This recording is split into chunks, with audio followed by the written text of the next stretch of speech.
Okay, everyone, let's continue on to Section 5, Secure Internal Connectivity in ACI. ACI Tenant Networking. Okay, everyone, so let's begin Section 5, and I am very thrilled to start Section 5, and the reason why is now we're going to see the big picture. We're going to see why ACI fits in the modern data center. We not only leverage a fabric to run virtual networks on top of it, meaning that we have the ACI fabric. This actually represents our data center fabric.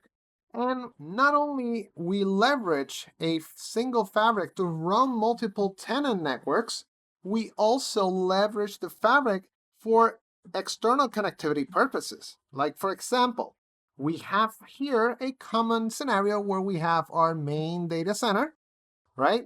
In our main data center, we host our compute infrastructure. So we have our compute environment hosted on the main data center. In this case, all of our virtual machines are running in a set of UCS servers. If you're not familiar with what UCS is, it's Cisco's compute platform. So basically, it's modular blade chassis type of infrastructure in which you accommodate certain amount of blades, and each blade performs the physical hypervisor function. So let's go and discuss how all this that you see right here fits together. And don't be scared because you see a lot of stuff going on here. Don't worry, it's actually very simple to understand. First of all, remember going back. So if you go back in your mind and start remembering our first, I will say the Section 2 and Section 3, we talked about domains. And one of the domains that we talked about was the layer 3 out,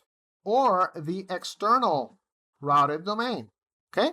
And what it does, it allows me to connect my data center, in this case, my ACI fabric, to an external network. And let's say in this case, we have a router here, which is our CE, if we have an MPLS type of connectivity, or we have a layer 2 handoff from an ISP that allows us to do this layer 2 extension or Metro E. In this case, we're using EVPN, but I'm just giving you a scenario in which we can have a layer 2 circuit between our main data center to sites 1 and site 2, right?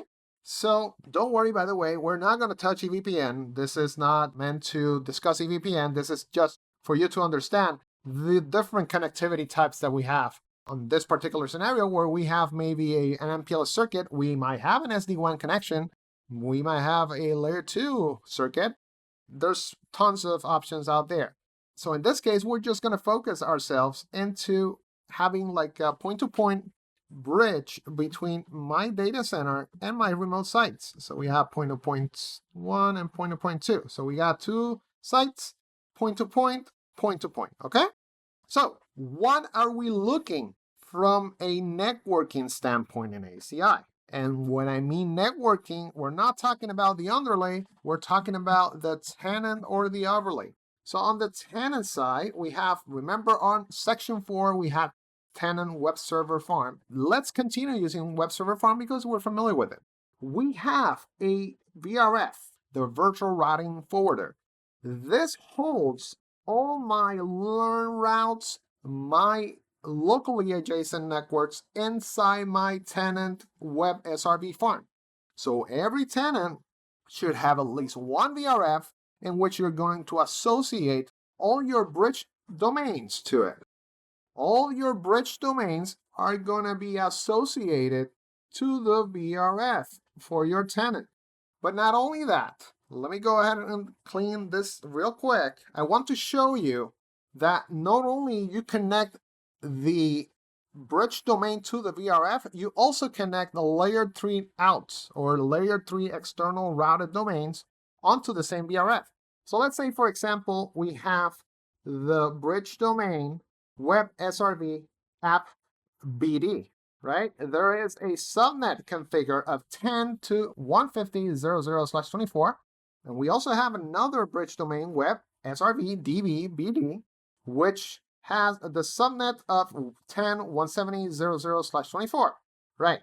So how do we allow this to talk to, say, for example, site 1? So I want this computer right here to be able to access my app SRV1. How do you do that? You will be creating an external routed L3 out or external routed domain, associating that external routed domain to the VRF for tenant WebSRV farm. So in the tenant section, you're going to have networks, and then below networks, you will see the external. Okay, so under network, external routed domains, and that is where you configure the external routing domain portion that will allow to communicate this particular device and this particular core switch, or in this case router, to my tenant. So the tenant is going to exchange routing information between the bridge domain and my adjacent core switch in this particular site or this particular site. So let's recap. We have a VRF, we have a bridge domain, right? And we have external networks, in this case, layer 3 out.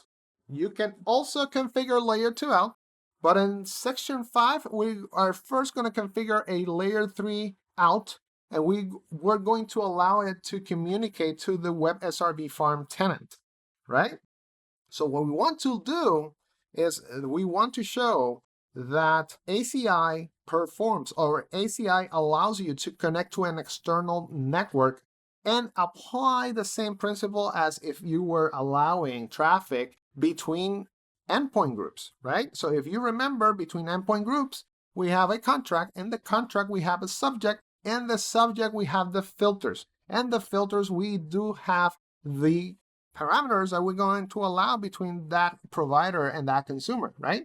So in this case, we did a demonstration by allowing ICMP, so as simple as pain. We created a filter with ICMP, added onto the subject, and then the subject was on the contract. So in this case, everything that you see right here, again, I want you to pay close attention to it. Don't look at this and think this is very complex. Once you understand ACI and you become very, very familiar and very comfortable working with it, it's all going to make much sense. It's just another network that you're going to attach a contract, and once you attach the contract, it's going to start exchanging routing. So it's going to be this 9K here is going to learn about the networks here and the networks here. And it's very cool the way that it does. Okay, so we're going to discuss all that. Also, I took the opportunity to color code anything that is for the bridge endpoint group app SRVS. So everything that is yellow is going to be yellow here. And we have the 2 VMs. By the way, both of them are running in my virtual environment. And for the DB EPG, we also have 2 VMs. Our end goal, allow communication from site 1 and site 2 to both environments. However, we're going to make it very interesting. Site 1 is only able to hit server 1 and server 1. Site 2 is only able to hit server 2 and server 2 for both app and database. So this is the whole purpose. We want to make this as interesting as possible and show you how flexible the ACI fabric works on your behalf. So there you can do stuff that you never thought you can do in a traditional network. Now in ACI, you definitely can. This is basically called microsegmentation, or UEPG. Don't worry, we're also going to discuss that. And basically what it does, it allows me to isolate different endpoints, even though that they're on the same bridge domain. This machine, I can make it completely isolated from this one. And even though that they're on the same network, they're not going to be able to talk to each other. So that's very cool. That's definitely very cool and very powerful. You can isolate why site 1, if the only server that's designated to talk to is anything that is labeled server 1, why I need to allow it to talk to server 2? I don't. In ACI, I have the power to limit to single IPs. So I can limit to single endpoints of what can talk to what. I can basically go as deep as into a single IP and isolate it from everything else. So don't worry. Again, to recap, networking introduction. VRFs, they contain all the bridge domain network information and all. It's a route table for a tenant. That's what it is. It's a route table for a tenant.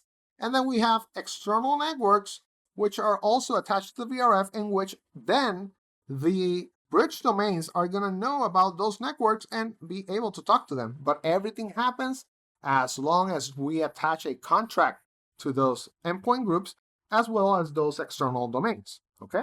So in our next video, we're going to go deep into configuring, and you're going to see it's very cool. So let's go and start configuring. Okay, everyone, in our next video, we're going to take a look at VRF and bridge domains. Thank you for watching.